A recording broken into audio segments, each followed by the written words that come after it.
Cost accounting systems.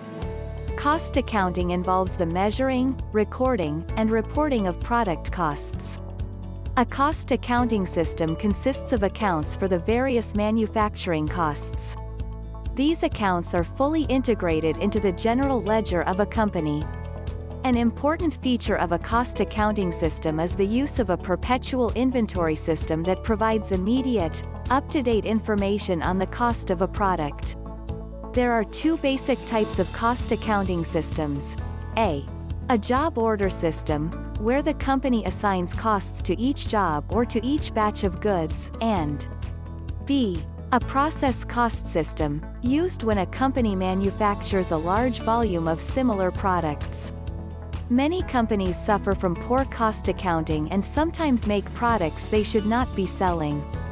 The managers of a diversified company thought they were making money, but a consulting firm found that the company had seriously underestimated costs. What type of costs do you think the company had been underestimating? Answer: it is most likely that the company failed to estimate and track overhead. Now let us look at the job order cost flows.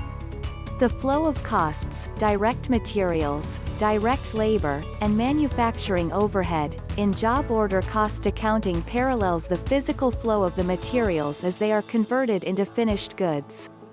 There are two major steps in the flow of costs. A. Accumulating the manufacturing costs incurred. These costs are accumulated in three accounts: raw materials inventory, factory labor, and manufacturing overhead, and B. Assigning the accumulated costs to work in process inventory and eventually to finished goods inventory and cost of goods sold. 3. Three entries are made to accumulate the manufacturing costs incurred. A. When the company receives the raw materials it has purchased, it debits the cost of the materials to raw materials inventory.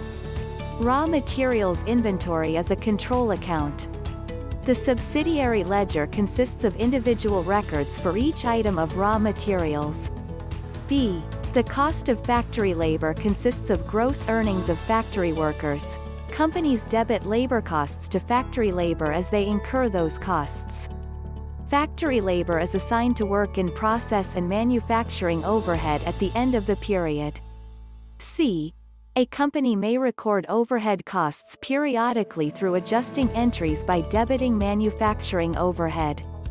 Manufacturing overhead is a control account and the subsidiary ledger consists of individual accounts for each type of cost: factory utilities, factory repairs, etc. The manufacturing overhead account tracks all manufacturing costs incurred, the debit side, and the manufacturing costs applied to WIP, the credit side. This was a quick overview of job costing.